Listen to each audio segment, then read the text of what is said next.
Hello everyone, आप सभी का एक्सेल इन एजुकेशन चैनल में स्वागत है। फ्रेंड्स, यहाँ पर हम तैयारी करते हैं यूजीसी नेट और सेट के एग्ज़ाम के लिए।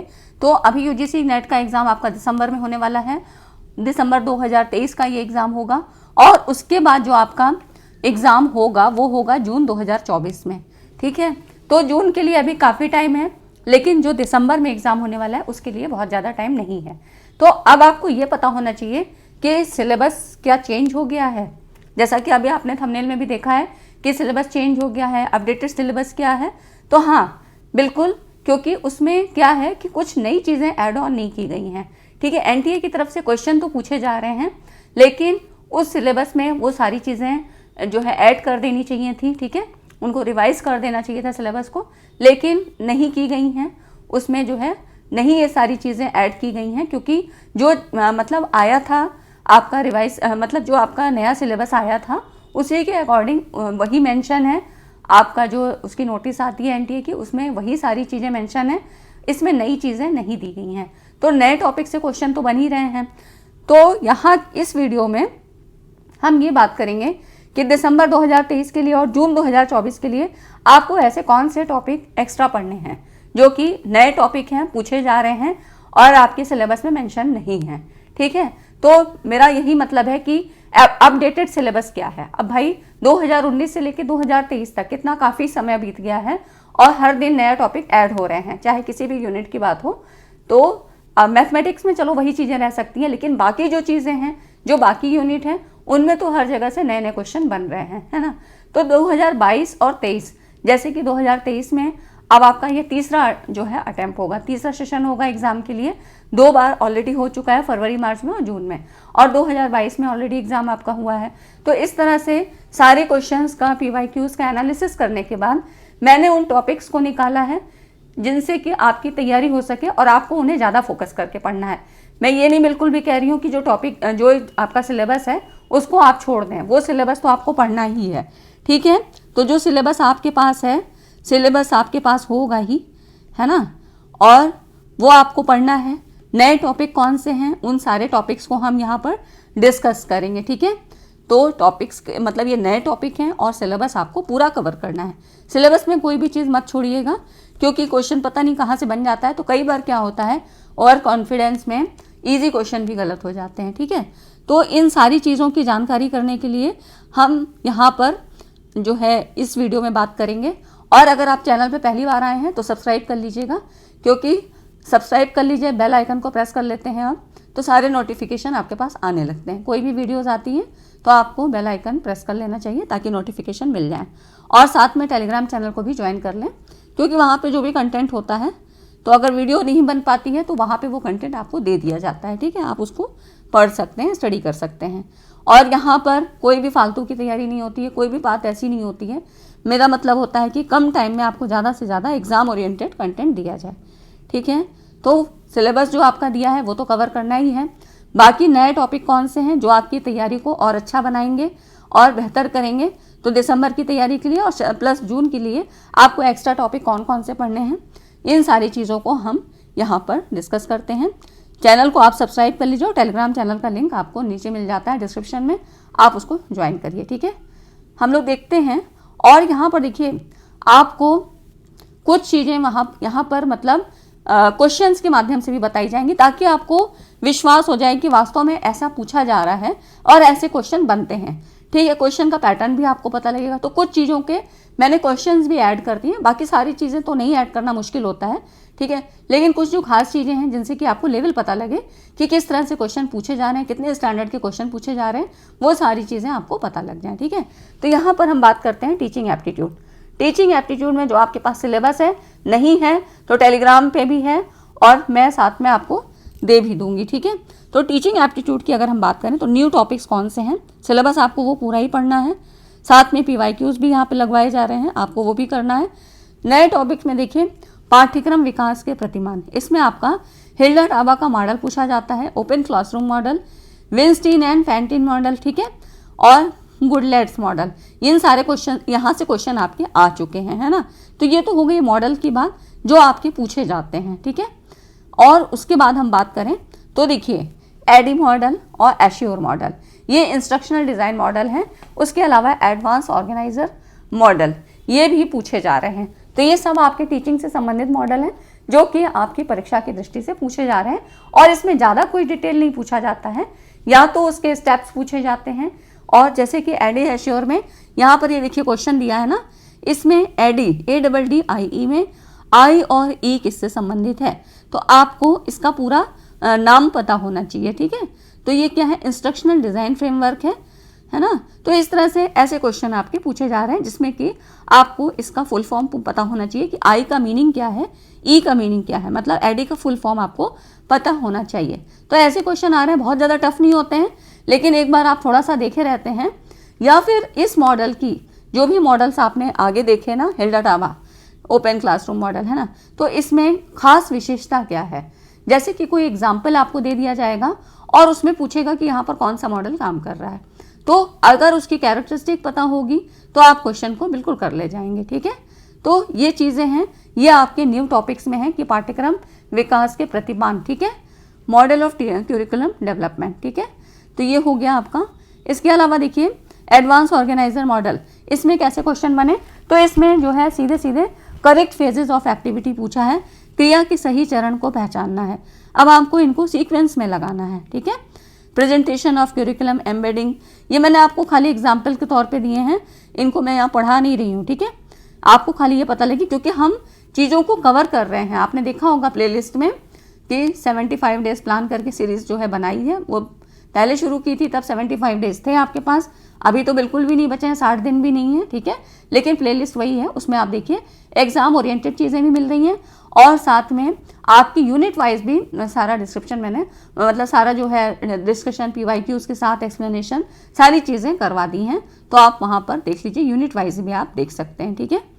तो आप देखिए यहाँ पर एडवांस ऑर्गेनाइजर मॉडल को आपको इसको सीक्वेंस से लगाना है ना, तो इसके नीचे ऑप्शन दिए हुए थे, वो यहाँ पर नहीं आ पाए, मैंने आपको खाली इसका जो है आपको ये बताने के लिए कि किस तरह से क्वेश्चन बनते हैं, ठीक है। तो ये तो हो गई टीचिंग एप्टीट्यूड में। इसके अलावा देखिए टीचिंग एप्टीट्यूड में इंस्ट्रक्शनल मॉडल, जैसे कि बताया, स्कैफोल्डिंग के बारे में बहुत पूछा जा रहा था, तो स्कैफोल्डिंग क्या है, इसके बारे में क्या है ना, किसकी है, वाइगोत्स्की की थ्योरी से है। ब्रेनस्टॉर्मिंग क्या है, माइंड मैप्स वगैरह में, जैसे ये नई टेक्निक्स हैं, इसमें कौन कौन से जो है टूल्स आप यूज़ करोगे, ठीक है। ICT का यूज़, यहाँ पर टेक्नोलॉजी का यूज़ किस तरह से करोगे, इससे क्वेश्चन बनते हैं, है ना। तो यहाँ पर आप देख लो। इसके अलावा अभी दिखाती हूँ मैं क्वेश्चन आपको। फिर देखिए एजुकेशनल मॉडल और फिलोसफर्स के कथन भी पूछे जाते हैं, जैसे कि क्वेश्चन अभी दिखाएंगे आपको। और लर्निंग थ्योरीज में आपको ये सारी लर्निंग थ्योरीज में से क्वेश्चन आते हैं, इससे क्वेश्चन मैंने काफ़ी करवा दिए हैं, और ये सारी चीज़ें आपको हमारी प्लेलिस्ट में मिल जाएंगी। मैंने ये सारी चीज़ें एग्जाम ओरिएंटेड आपको करवाई हैं। मतलब ये समझिए कि आपके पास जो है, अगर रीडिंग कॉम्प्रिहेंशन छोड़ दे क्योंकि वो प्रैक्टिस ओरिएंटेड है, और आपकी मैथ्स वाली, तो जितना भी थ्योरी पार्ट है वो मैंने मैक्सिमम चीज़ें कवर करवा दी हैं, और एग्जाम ओरिएंटेड है, ऑथेंटिक पूरी सारी चीज़ें, ठीक। करंट की भी चीज़ें होती हैं, जनरल अवेयरनेस से संबंधित भी यहाँ पर सारा कंटेंट आपको प्रोवाइड होता है। तो लर्निंग थ्योरीज में आपके सीधे सीधे आपके इसके थ्योरी के अंदर से ही सवाल बनते हैं, या तो आपको एग्जाम्पल बेस्ड मतलब एप्लीकेशन मोड पे पूछे जाएंगे, या आपको उसी थ्योरी से संबंधित, जैसे कि थॉर्नडाइक के रूल्स हैं, प्राइमरी और सेकेंडरी लॉस है ना, तो इससे क्वेश्चन आपके बनते हैं, बिल्कुल सीधे सीधे हैं, 2 नंबर आपके पक्के होते हैं, ठीक है। तो यही सारी चीज़ें थी जो मुझे आपको बतानी है। LMS में आप कौन कौन से टूल्स यूज़ करते हैं, ठीक है। इसके अलावा आपके जो है जैसे कि जिक्सॉ टेक्निक क्या है ना, कोलैबोरेटिव लर्निंग क्या होती है, कैनवास हम किस लिए यूज़ करते हैं, ये सारी चीज़ें, काहोot किसके लिए है, तो जो ICT को हम यूज़ करते हैं टीचिंग में, वो किस तरह से, कहाँ पे उसका एप्लीकेशन क्या है, ये सारी चीज़ें। तो इस पे वीडियो आपको एक मिल जाएगी, जिसमें कि सारे हम टूल्स के बारे में बात करेंगे कि कौन सा गेमिंग टूल्स होता है, कौन सा डिज़ाइनिंग और ड्राइंग के लिए किया जाएगा, ठीक है। पोल अगर कराना है, टीचर को कोई क्लासरूम में अपने पोल कराना है, तो पोलिंग के लिए कौन सा टूल होता है, ये सारी चीज़ों को हम यहाँ पर एक वीडियो में अलग से आपको दूंगी, उसको डिस्कस करेंगे, ठीक है। तो ये सारी चीज़ें आप समझ लीजिए, और आपको ये सब पढ़ना है, या आपके सिलेबस में मेंशन नहीं है ना। तो इतनी चीज़ें समझ में आ गई। अब ये देखिए फिलोसफर से संबंधित सवाल कैसे बनते हैं। निम्नलिखित में से किसने इस विचार को प्रत्यायित किया है, एक्रीडेटेड विद द व्यू कि चरित्र के बिना ज्ञान पाप है ना। अब इसमें आपको ये सारे दिए हुए हैं, तो ये पता होना चाहिए कि थोड़ा सा किससे संबंधित है ना। तो इस तरह से क्वेश्चन अब आपके बन रहे हैं, मतलब एनटीए आपको सारा चीज़ पढ़ा के ही मानेगा, है ना। अब देखिए माइंड मैपिंग से कैसे सवाल बने। अब इसमें देखिए आपको दिख रहा होगा, वरना जूम कर लीजिएगा थोड़ा सा, ठीक है। तो यहाँ पर देखिए माइंड मैपिंग में ये सारे टूल्स आपको दिए हैं। अब पता होना चाहिए कि कौन से उपकरण मस्तिष्क मानचित्र मतलब माइंड मैपिंग के सृजित करने और साझा करने के लिए प्रयोग में लाए जाते हैं, है ना। तो ऐसे क्वेश्चन आपके पूछे जा रहे हैं, तो ये पता होने चाहिए। अब आईसीटी बेस्ड मतलब टीचिंग प्लस आईसीटी या कम्युनिकेशन प्लस आईसीटी को रिलेट करके सवाल बन रहे हैं। तो ये चीज़ें आपको पता होना चाहिए, जब पता होंगी तभी आप कर पाएंगे, है ना। अब देखिए अगला जो है, ये तो माइंड मैपिंग से संबंधित हो गया। इसमें हमको ये सारे टूल्स वगैरह ये पता होने चाहिए, और मैंने करवा भी रखा है, तो आप लोग उन वीडियोस को देख लीजिए। आप लोग प्लेलिस्ट में जाके नहीं देखते हैं, प्लेलिस्ट में देख लीजिए भाई, एक एक बार ही देख लीजिए, थोड़ा बहुत तो दिमाग में रहती हैं वो चीज़ें, है ना। एग्जाम ओरिएंटेड चीज़ें हैं तो वो बिल्कुल आपके दिमाग में रहेंगी, और एग्जामिनेशन हॉल में आपको पता लगेगा कि हाँ चीज़ें कहाँ से पढ़ाई गई हैं और किस तरह से यहाँ पूछी जा रही हैं। अब देखिए यहाँ पर various kind of thinking are enhance by particular model of teaching. Teaching model के संबंध में पूछा गया है कि अध्यापन के विशिष्ट मॉडलों से विविध प्रकार के विचारों में वृद्धि होते हैं। संकल्पना रचना, कॉन्सेप्ट फॉर्मेशन ऐसा एक मॉडल है जो आगमनात्मक रूप से, मतलब यहाँ पर इसकी बात कह रहा है कि with train to solve problem inductively, है ना, इंडक्टिव अप्रोच की बात कह रहा है, समस्या समाधान का प्रशिक्षण देता है। तो कॉन्सेप्ट फॉर्मेशन के चरणों के सही क्रम को पहचानिए, ठीक है। तो इस तरह से यहाँ पर ये मॉडलों की बात ऐसे की जा रही है, ऐसे क्वेश्चन आपके बनते हैं। तो ये सारे टीचिंग मॉडल्स आपको थोड़े पता होने चाहिए। दो क्वेश्चन एक साथ ही आ गए थे, जैसे एडी और एश्योर मॉडल पूछ लिए गए, एक ही क्वेश्चन मतलब एक ही सेट में पूछ लिए गए। तो ये सारी चीज़ें आपको पता होनी चाहिए, ठीक है। इसीलिए ये वीडियो आपको दी, ताकि मैं जब वीडियो बनाती हूँ, जब आपको कंटेंट मिलता है यहाँ पर वीडियोस, तो आपको पता तो रहे कि क्वेश्चन कहाँ से आ रहे हैं, क्योंकि आप लोग उन्हीं चीज़ों को पढ़ रहे हैं जो पहले 2 साल 1 साल पहले 3 साल पहले चीज़ें आ रही थी सिलेबस रिवाइज होने के बाद। आप उन्हीं चीज़ों को पढ़ते जा रहे हैं, नई चीज़ों को नहीं देख रहे हैं, ठीक है। तो नई चीज़ों को भी देखिए, समझिए, और इसके अलावा भी और एडवांस चीज़ें भी पूछी जा सकती हैं आपकी, देखिएगा कुछ और नया कुछ आएगा। तो ये तो हो गई टीचिंग एप्टीट्यूड की बात। रिसर्च एप्टीट्यूड आपकी दूसरी यूनिट है, इसमें क्या क्या पूछी जा रही हैं। तो देखिए 2022-23 इसमें ज़्यादा जो है ऐसी चीज़ें एड ऑन की गई हैं, ठीक है, जो कि न्यू लेवल मतलब एडवांस लेवल की चीज़ें हैं। अब इसमें आपकी साहित्यिक चोरी, प्लेजरिज्म, यहाँ पर लेवल्स और पनिशमेंट से सवाल काफ़ी बने हैं, और कुछ नहीं है, बहुत ईजी है। इसमें आप टाइप्स ऑफ जो है प्लेजरिज्म कितने तरह के होते हैं, लेवल्स ऑफ प्लेजरिज्म, उसके अलावा साहित्यिक चोरी के पनिशमेंट क्या होते हैं, किस लेवल पे कौन सा दंड दिया जाता है, ठीक है। एब्रीविएशन यूज इन रिसर्च, कौन कौन से एब्रीविएशन, जैसे एब्रीविएशन से संबंधित सवाल ये है आपका शोध आलेख या शोध प्रतिवेदन। रिपोर्ट पढ़ते समय प्रायः संक्षिप्ताक्षर विज आता है, इसका अर्थ है क्या। तो ये चीज़ें थोड़ा पता होनी चाहिए, और इससे संबंधित वीडियो मैंने आपको बना रखी है, आप देखिएगा। उसमें जितने भी यूज़ होते हैं ना एब्रीविएशन, प्लेलिस्ट में आपको मिल जाएगा। रिसर्च वाली उसमें आप जाइएगा, पिछले बार की है तो उसमें आप जाइएगा, उसमें ये वीडियोस मिल जाएगी, ठीक है। और यहाँ पर देखिए इसमें साहित्यिक चोरी के संबंध में है, यहाँ पर किसी विद्यार्थी द्वारा प्रस्तुत शोध प्रबंध में 57% समानता का पता चलता है। तो साहित्यिक चोरी से संबंधित यूजीसी रेगुलेशन 2018 के अनुसार विद्यार्थी ने किस स्तर की साहित्यिक चोरी की है। अब जब आपको लेवल्स पता होंगे, 4 लेवल दिए हैं, लेवल्स से संबंधित मैंने PYQs भी करा रखे हैं, आपको थ्योरी भी पढ़ा रखी है, तो आप देख लीजिएगा। तो जब आप इन सब चीज़ों को देखे रहेंगे तब आपको कॉन्फिडेंस भी आएगा, ठीक है। क्योंकि अभी क्या होता होगा, आप क्वेश्चन पेपर देख रहे हैं, आपने 2022 का देखा, 23 का देखा, लेकिन उसमें तो कुछ उस तरह से आया ही नहीं है ना, कुछ नए क्वेश्चन है, तो आपको समझ में नहीं आएगा कि मैं पढ़ूं कहाँ से, है ना। तो ये चीज़ें आपको पता होनी चाहिए, इसीलिए ये वीडियो आज के लिए हेल्पफुल होगी। आप देखिए उसके बाद अगला क्वेश्चन क्या आया, किसी शोध निबंध के पाठ में यदि लेखक के नाम के बाद @L लिखकर किसी संदर्भ को उद्धृत किया जाता है, मतलब साइटेड, तो निम्नलिखित में से कौन से उद्धृत अध्ययन में शामिल लेखों की संख्या प्रतिनिधित्व कर सकते हैं, ठीक है।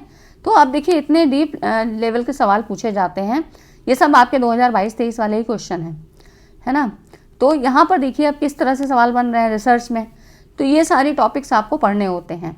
और रिसर्च से तो वैसे भी कई बार ये होता है कि नहीं पहले से पढ़ा होता है तो थोड़ा सा टफ लगता है, तो आप लोग प्लेलिस्ट देखिए, उसमें आपको रिसर्च एप्टीट्यूड की भी पूरी मिल जाएगी दिसंबर एग्जाम को ओरिएंटेड करके, ठीक है। तो दिसंबर एग्जाम के लिए है, उसमें आप थोड़ा प्लेलिस्ट में नीचे जाएंगे तो वहाँ पे मिल जाएगी। और टीचिंग एप्टीट्यूड की भी है, कम्युनिकेशन की भी है, हायर एजुकेशन की है, सारी चीज़ें हैं। और प्लस जो 75 डेज प्लान मैंने आपको बना रखा है उसमें तो सारी एग्जाम ओरिएंटेड चीज़ें पूरी एक ही जगह पर हैं, ठीक है। तो आप उनको देखिए और वहाँ पर आपको यूनिट वाइज सारी चीज़ें मिल जाएंगी, तो जैसा आपको कंफर्ट लगे आप देख सकते हैं। उसके बाद देखिए जो आपका रिसर्च में और चीज़ें क्या पूछी जाती हैं, उसमें पैरामेट्रिक नॉन पैरामेट्रिक टेस्ट, ठीक है।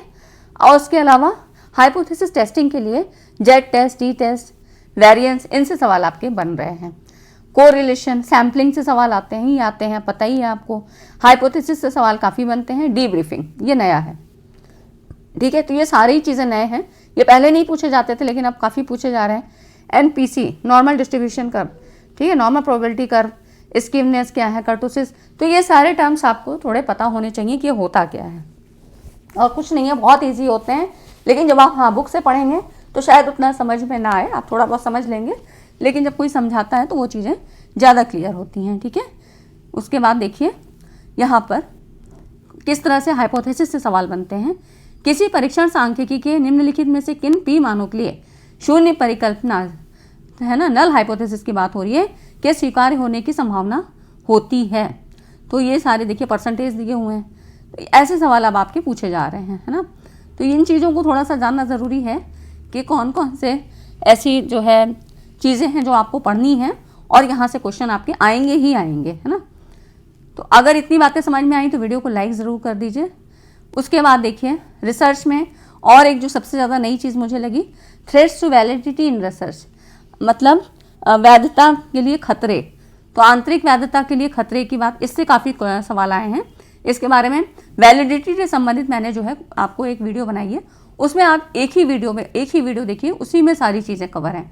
टाइप्स ऑफ वैलिडिटी, वैलिडिटी क्या होती है, थ्रेट्स कौन कौन से हैं। तो देखिए इसमें जो है थ्रेट्स से संबंधित सवाल पूछा गया, अभी ये 2023 में जो आपका क्वेश्चन आया था इसमें था, निम्नलिखित में से किसको अनुसंधान में आंतरिक वैधता के लिए खतरा माना जाता है। तो इसमें कई ऑप्शन है, इसमें आपको ये पता होना चाहिए। तो उसमें मैंने पूरे नोट्स भी आपको दे रखे हैं और PDF भी आपको मिल जाएगी, ठीक है। तो आप उस वीडियो को ज़रूर देख लीजिए। जो इधर वीडियो है टाइप्स ऑफ रिसर्च से संबंधित, है ना, तो उसकी PYQs भी करवाए हैं, साथ ही साथ एक्सप्लेनेशन भी आपको दिया जाता है, ताकि खाली PYQs में हाँ ना बता के नहीं करना है मुझे। मैं सारी जो है आपको उसके सारे एक्सप्लेनेशन भी करवाती हूँ, साथ में PYQs और कॉन्सेप्ट भी बताया जाता है, ताकि कोई ज़रूरी नहीं है कि वही क्वेश्चन तो आएगा नहीं, उसमें थोड़ा बहुत चेंज करके आएगा, तो वो चीज़ें आपको पता होनी चाहिए। रिलेट कैसे किया जाता है वो भी चीज़ें पता होनी चाहिए, ठीक है। तो वैधता के लिए खतरे, तो ये चीज़ें आपको थोड़ा पता होनी चाहिए। ये आपके कहीं मेंशन नहीं है, आप देख लीजिए उठा के, कहीं भी मेंशन नहीं है। और मुझे नहीं लगता कि किसी ने इतनी माथापच्ची की होगी कि सारे 3 साल के पेपर, 4 साल के पेपर निकाल के फिर उनमें से टॉपिक्स निकालना, है ना। तो ये अपने आप में ही बड़ा टास्क होता है, लेकिन इतनी मेहनत मैंने की है, तो उसके लिए लाइक ज़रूर कीजिए। आप लोग लाइक नहीं करते हैं तो मेरा भी मोटिवेशन डाउन होता है, क्योंकि भाई इतनी मेहनत होती है और उसके लिए फिर आप लोग लाइक भी नहीं कर सकते हैं, तो ठीक है, कोई बात नहीं है ना। चलिए आगे देखते हैं। उसके बाद देखिए कम्युनिकेशन जो अगली यूनिट है उसमें आपका क्या है, कम्युनिकेशन इफेक्ट और कम्युनिकेशन कोड, ये दो जो है टर्म्स आपके पूछे जा रहे हैं। वैसे भी कम्युनिकेशन देखिए आपकी यूनिट ऐसी है जिसमें हर बार आपको कुछ नया देखने को मिलेगा, ठीक है। तो ये जो अभी क्वेश्चन बन रहे हैं इसमें इफेक्ट और कोड, यहाँ से आपके क्वेश्चन आए हैं। बाकी कम्युनिकेशन में कोई ना कोई टर्म्स आपका ऐसा होगा जो कि बिल्कुल नया होगा, वो हमने पढ़ा ही नहीं होगा। तो और कम्युनिकेशन प्लस ICT या कम्युनिकेशन में टीचिंग, तो कुछ दो चीज़ें, मतलब 2 यूनिट आपको इन्वॉल्व करके ऐसे इंटीग्रेट करके चीज़ें पूछी जा रही हैं। कभी भी कम्युनिकेशन के सवाल आप अलग से नहीं देखेंगे कि सिंपल कम्युनिकेशन से आ गए, है ना। तो इसमें देखिए आपको इसमें पूछा गया कोड से संबंधित सवाल है। According to Roland Barthes the sequence of narrative code is, है ना, रोलेट बर्थेक्स के अनुसार आख्यानात्मक कोडों का क्रम है। तो ऐसे जो है आपके कम्युनिकेशन कोड और इफेक्ट से सवाल आपके बन रहे हैं, है ना। बाकी तो आपको पता ही है कि मास मीडिया ज़्यादा इंपॉर्टेंट है, जहाँ से क्वेश्चन बनते हैं, मैंने ऑलरेडी करा रखा है, आप उसको देख सकते हैं। पूरी चीज़ें आपको एक जगह पे मिल जाती हैं, ठीक है। PYQs भी आपको दिए जाते हैं और साथ ही साथ आपको एक्सप्लेनेशन भी दिया जाता है। और बैरियर्स टू कम्युनिकेशन, यहाँ से भी सवाल आपके बनते ही हैं। तो ये कुछ नए टॉपिक हैं, इसीलिए मैंने आपको कहा कि यहाँ से क्वेश्चन आपके पूछे जाते हैं, ठीक। तो ये हो गई आपकी तीसरी यूनिट है ना, पहले हमने टीचिंग एप्टीट्यूड देख ली और उसके बाद आपकी रिसर्च और उसके बाद ये है कम्युनिकेशन की। आईसीटी की बात करें, आईसीटी में देखिए सिलेबस आपको पुराना वाला तो आपके पास है ही ना, और नहीं होगा तो मैं आपको टेलीग्राम में भी दे दूंगी, वैसे मैंने डाल रखा है ऑलरेडी, तो आपको ऊपर देखना पड़ेगा, उसमें स्क्रॉल करके जाइए ऊपर तो वहाँ देखिएगा, और नहीं तो मैं अभी भी दे दूंगी, ठीक है। और यहाँ पर देखिए हम न्यू टॉपिक्स की बात कर रहे हैं, तो इसमें जो आईसीटी में नए टॉपिक्स क्या क्या हैं, जो आप जनरल अवेयरनेस जैसे जो आप अपने दैनिक जीवन में रोज यूज़ करते हैं, जैसे कि टेक्नोलॉजी का यूज़ तो हम सभी लोग करते हैं, लेकिन उसके बारे में जानकारी कितनी है। आप भीम ऐप यूज़ करते हैं लेकिन आपको पता है वो क्या है, तो ऐसे सवाल आपके पूछे जा रहे हैं, ठीक है। स्मार्ट कार्ड से क्या होता है, OMR क्या है, बायोमेट्रिक है ना, हर जगह यूज़ कर रहे हैं आजकल, हर जगह आपकी अटेंडेंस कैसे लगती है, बायोमेट्रिक है। RFID, वेब 2.0, वेब 3.0, काफ़ी सवाल यहाँ से पूछे गए हैं। कूल मीडिया, हॉट मीडिया, है ना, तो ये कुछ न्यू टॉपिक्स हैं जिसके बारे में आपको थोड़ा डिटेल पता होना चाहिए, और यहाँ से मैंने सवाल काफ़ी आपके करवा रखे हैं, तो आप देखिएगा कि सारी प्लेलिस्ट में आप देखिएगा तो सब चीज़ें आपको मिल जाएंगी। उसके अलावा हम बात करें तो देखिए कैप्चा, इसको भी आप यूज़ करते हैं, ठीक है। आपको एक जो है आता है कैप्चा, जिसको आप फिल करते हैं, उसके बाद आपको आगे का प्रोसेस मिलता है ना। साइबर सिक्योरिटी क्या होती है, इसमें CERD-IN से सवाल यहाँ पे पूछा गया, तो साइबर सिक्योरिटी से संबंधित कई सवाल आपके पूछे गए हैं, तो यहाँ से ये कुछ नए टॉपिक हैं जिनसे सवाल आपके बनते हैं। कैप्चा देखिए, जब आप निःशुल्क ईमेल खाता जैसी किसी सुविधा को स्वीकार करते हैं तो आपके समक्ष एक कैप्चा है ना प्रस्तुत किया जाता है। इस कैप्चा का सर्वाधिक सामान्य रूप अनेक विकृत अक्षरों की छवि है। कैप्चा का अर्थ निम्न में से क्या है। यहाँ पर देखिए कैप्चा में क्या होता है, कुछ आपके स्मॉल लेटर और कुछ आपके कुछ जो है कैपिटल लेटर, इस तरह से कुछ मिलता है ना आपको, तो वही कह रहा है कि इसका अर्थ क्या है ना। ऐसे सवाल मतलब यूज़ तो हम कर रहे हैं लेकिन हमने कभी जानने की कोशिश नहीं की कि ये चीज़ें क्या हैं, तो ऐसे ही सवाल आपके आईसीटी में हो, चाहे आपके जो है रिसर्च में, चाहे रिसर्च में भी कुछ नई जो है आपके टूल्स वगैरह यूज़ किए जाते हैं, कौन सी वेबसाइट है, जैसे कि जो साहित्यिक चोरी की हम बात कर रहे थे, प्लेजरिज्म वगैरह जी, कि प्लेजरिज्म आपका चेक किस तरह से किया जाता है, कौन सी वेबसाइट है, कौन से टूल्स यूज़ किए जाते हैं, तो वो सारी चीज़ें मैंने आपको बता रखी हैं, आप उसको देख लीजिए ज़रूर से, ठीक है। तो हम टेक्नोलॉजी का यूज़ किस तरह से करते हैं, ये सारी चीज़ें आपसे अब पूछी जा रही हैं, है ना, कि यूज़ तो हम करते हैं लेकिन हमें पता नहीं है कि क्या चीज़ें हैं। तो ऐसे ही साइबर सिक्योरिटी के बारे में है ना, कई सारे केस आपने देखे हैं, तो इनसे संबंधित चीज़ें भी आपकी सवाल के रूप में पूछी जा रही हैं। उसके अलावा यहाँ पर ये हो गई, और फिर यहाँ पर देखिए जो आप जैसे कि ऐप्स वगैरह यूज़ करते हैं, जैसे मैंने आपको बताया ना, भीम क्या है, UPI क्या है, इन सारे संबंधित जो है सवाल भी यहाँ से पूछे गए। अब सारे सवाल यहाँ देना मुश्किल है, इसलिए मैंने आपको बताया कि देखिए जो चीज़ें आप खुद यूज़ करते हैं ना, इंटरनेट में आप यूज़ करते हैं, ठीक है, ईमेल जब आप भेजते हैं तो आप कैसे यूज़ करते हैं, तो ये चीज़ें हैं आपसे जो आप डेली लाइफ में यूज़ कर रहे हैं, चीज़ों के बारे में आपको जानकारी रखनी चाहिए, वही सवाल के रूप में पूछे जा रहे हैं, ठीक है। तो ऐसे ही सवाल आप पूछे जा रहे हैं, ठीक है। तो ये सारे एनालिसिस करके ही बताए गए हैं, इसीलिए आपको क्वेश्चन भी साथ साथ में दिए गए हैं, लेकिन जो सिलेबस आपके पास है उसको ज़रूर पढ़िएगा पूरा, बाकी ये चीज़ें ऐड ऑन है, इनको तो आपको पढ़ना है, ये कुछ क्या है नई चीज़ें हैं, है ना। हर सवाल हर यूनिट से आपको 5-5 सवाल पूछे जाएंगे, तो ऐसे ही अगर 2-1 उसमें से पूछ लिए गए जो आपका सिलेबस है, और लेकिन कुछ नई चीज़ें पूछ ली गई, तो इस तरह से क्या होगा कि फिर आपका एक बैलेंस रहेगा, ठीक है। अब देखिए इसमें कह रहा है ये पीपल डेवलपमेंट एनवायरनमेंट, यहाँ से आपके जो है करंट के सवाल भी बनते हैं, जैसे करंट से मतलब क्या चीज़ें नई आई, है ना, अभी एनवायरनमेंट में नया क्या हो रहा है, कौन सी कुछ नई प्रोटोकॉल्स आए या नए समिट्स हुए, ये सारी चीज़ें जो आपके एनवायरनमेंट से संबंधित है ये पूछी जाती हैं। लेकिन इसके साथ ही साथ अब आपको क्या है जनरल साइंस, मतलब जो एक नॉर्मल साइंस आपको पता होनी चाहिए, उससे सवाल भी बनते हैं, जैसे pH वैल्यू से ही संबंधित सवाल पूछ लिया था, ठीक है। अब यहाँ पर भी देखिए pH वैल्यू का ही है, लेकिन यहाँ क्लोरीन से संबंधित है, और जो एक सवाल पूछा गया था उसमें वाटर से संबंधित था।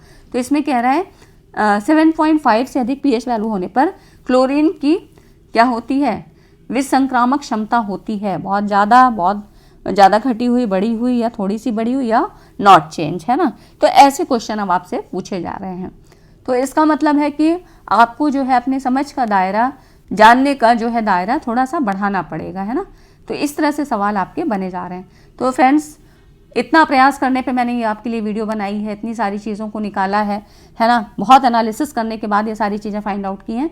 तो वीडियो को लाइक नहीं किया तो लाइक ज़रूर करें, क्योंकि ये सारी चीज़ें आपके लिए इंपॉर्टेंट हैं। अब हम बात करते हैं हायर एजुकेशन की। हायर एजुकेशन में देखिए सिलेबस आपको पढ़ना ही पढ़ना है ना। उसके बाद नए टॉपिक्स क्या हैं, और मैंने यहाँ पे कॉम्प्रिहेंशन या आपका इसमें जो मैथमेटिकल या डीआई वाला पार्ट है वो नहीं लिया है, क्योंकि उससे सवाल आपके कोई भी चेंज ऐसे नहीं होते हैं, उसमें खाली प्रैक्टिस बेस है। हाँ, डीआई में सवाल था कि जो आपके अब बन रहे हैं वो आपके जैसे कि फिल इन द ब्लैंक करके भी पूछे जा रहे हैं, ठीक है। तो वो प्रैक्टिस बेस ही हैं, उसमें आपकी जितनी अच्छी प्रैक्टिस होगी तो उतना ही आपका हो सकेगा सवाल, वहाँ पे कम टाइम लेंगे, ठीक है। बाकी ऐसे कोई टफ नहीं होता है, कई बार जो है बहुत इजी भी आ जाते हैं, तो उनसे घबराने की ज़रूरत नहीं है। ये सब कुछ प्रैक्टिस पे डिपेंड है। ऐसे ही कॉम्प्रिहेंशन का भी है, अगर आपकी प्रैक्टिस जो है पढ़ने की अच्छी है तो आप जो है जल्दी पढ़ लेंगे, जल्दी समझने की कोशिश करेंगे, ठीक है। अब यहाँ पर देखिए हायर एजुकेशन की अगर हम बात करें तो इसमें जो नई शिक्षा नीति आई है NEP 2020 2020 में बनी थी, अब क्या है 2023 खत्म होने को है, तो बहुत सारी चीज़ें कुछ नई इसमें जुड़ी, बहुत सारी चीज़ें हुए, है ना। जब बनी थी तब तो क्वेश्चन आ ही रहे थे, अभी भी बराबर आ रहे हैं, हर सेट में इसमें सवाल पूछा जाता है, तो ये पता होना चाहिए। RT 2009 क्या है, क्यूरिकुलम मॉडल के बारे में, है ना। और एजुकेशन कमीशन रिकमेंडेशन से सवाल, मतलब यहाँ पर देखिए ऐसे सवाल पूछे जा रहे हैं, निम्न में से किस आयोग समिति ने स्वतंत्रता से पहले अवमानक महाविद्यालयों को बंद करने की अनुशंसा की थी, है ना। तो यहाँ पे रिकमेंडेड, तो इस तरह से सवाल आपके पूछे जा रहे हैं, मतलब जो हायर एजुकेशन में हम आयोग और समितियाँ पढ़ते हैं उनके बारे में थोड़ा अंदर की चीज़ें भी पता होनी चाहिए। और इसीलिए मैं आपसे कह रही हूँ कि उस प्लेलिस्ट को आप जाएं, उसको देखें, उसमें आयोग और समितियों से संबंधित भी जो है वीडियो आपको मिल जाएगी, जिसमें कि काफ़ी लोगों ने उसको देखा है, आप उसको देखिए। उसमें क्या है, एक तो कई बार क्रम से लगाने को आपको चीज़ें आती हैं, फिर उसमें जो मेन इम्पॉर्टेंट रोल उसका क्या था उस समय, उसमें कौन सी ऐसी नई चीज़ें थी जो उसके अंतर्गत आई, है ना। तो उन चीज़ों को भी मैंने वहाँ पे डिस्कस किया है, तो आप उस वीडियो को भी देखिए, ठीक है। उसके बाद देखिए, ये तो हो गई रिकमेंडेशन की बात जो एजुकेशन कमेटी से संबंधित थी, मतलब जो आयोग और समितियों से संबंधित थी। उसके बाद आपको स्वयं के बारे में, जो अभी जैसे कि नए चैनल के बारे में, है ना, यहाँ से आपके जो है करंट रिलेटेड सवाल भी बनते हैं। यूजीसी की न्यू अपडेट्स क्या हैं, या आपके हायर एजुकेशन में कुछ नए, जैसे कि स्वयं अभी क्या है, अभी चैनलों की संख्या फिर से चेंज हो गई है, कितनी हो गई है तो ये आप लोग बताइएगा, ठीक है। अभी कितनी हो गई है, पहले कितने थे, 32 थे, फिर 34, फिर कितने हुए, है ना। तो अभी वर्तमान में कितनी है, इसको मुझे आप लोग कमेंट करके बताइएगा, क्योंकि मैंने वीडियो बना रखा है और पता नहीं शायद आप लोगों ने ना देखा हो, तो लेकिन बताइएगा, ठीक है, कि इस समय रिसेंटली कितने चल रहे हैं। आयुष के बारे में, है ना, इसका फुल फॉर्म भी पूछा जाता है, किससे संबंधित है, ये चीज़ें भी पूछी जाती हैं। परख NEP का ही है, एक पार्ट है, तो इसमें परख मतलब एक क्या है, असेसमेंट के लिए है होता है, ठीक है। तो यहाँ पे इसके बारे में भी सवाल आपके बनते हैं। दीक्षा, इसके बाद है सारथी, है ना। यूजीसी की ये सारी चीज़ें, जितने भी कुछ नए अपडेट आते हैं, ये सारी चीज़ें आपसे पूछी जाती हैं।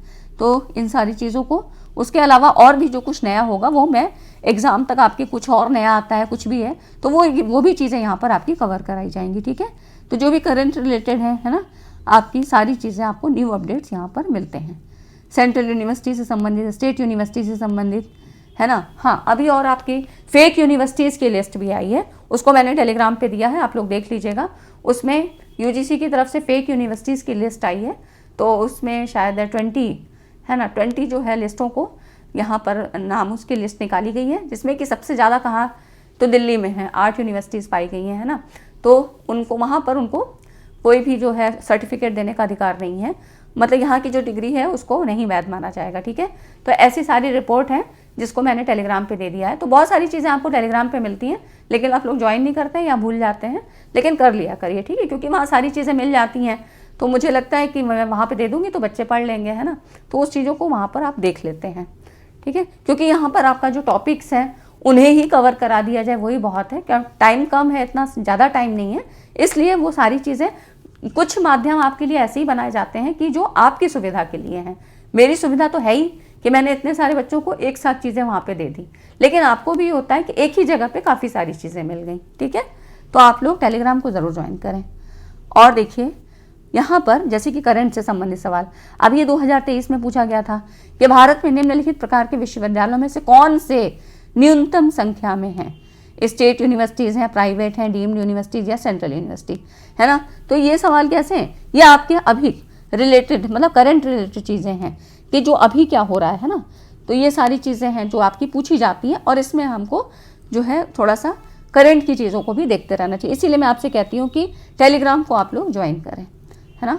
अब उसके बाद ये रिकमेंडेशन पे मैंने आपको बताया ही, आयोग और समितियों से संबंधित सवाल, है ना।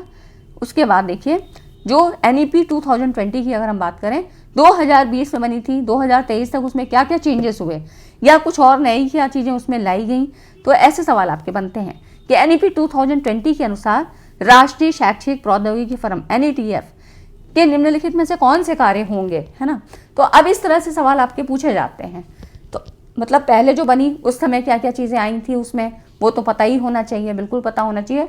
और काफ़ी सारे सवाल मतलब हर बार यहाँ से सवाल बने हैं आपके, तो यहाँ अब की भी संभावना बनती है कि ज़रूर बनेगा। और नई चीज़ें क्या हैं वो भी सारी चीज़ें हमको पढ़नी है, ठीक है। तो ऐसे सवाल बनते हैं कि आपको नए के साथ साथ नई चेंज क्या हो रहे हैं, पुराना क्या था, है ना, क्योंकि सवाल आपका कहीं से भी बन सकता है ना। और जब स्टेटमेंट के सवाल आ जाते हैं तो चीज़ें आपको बिल्कुल ही जानकारी होनी चाहिए, क्योंकि वहाँ तो दो स्टेटमेंट दिए हैं, दोनों को आपको रिलेट करके निकालना होता है आंसर, है ना। तो ठीक है फ्रेंड्स, अगर ये वीडियो अच्छी लगा है कि हेल्पफुल है और बहुत ज़्यादा इसमें मेहनत भी लगी है, क्योंकि सारे समझ रहे हैं क्वेश्चन पेपर्स को सारे देखना, 2 साल 3 साल के जितने भी आपके हुए हैं, क्या चीज़ें ज़्यादा पूछी जा रही हैं क्या कम, फिर उनको भी उठा के मतलब लाना कि क्वेश्चन भी देख लो भाई कैसे आते हैं, है ना। तो काफ़ी मेहनत लगती है तब एक वीडियो तैयार होती है और मैं सारा काम खुद ही करती हूँ, है ना। तो ठीक है फ्रेंड्स, वीडियो को लाइक एंड शेयर ज़रूर कर दीजिए। मिलते हैं अगली वीडियो में। और जितने टॉपिक मैंने यहाँ बताए हैं मैंने काफ़ी कुछ करवा भी दिया है, तो आप लोग वीडियोस को देखना शुरू कर दीजिए, प्लेलिस्ट में जाइए और आप उसको देखिए, ठीक है। चलिए मिलते हैं अगली वीडियो में। Thanks for watching this video.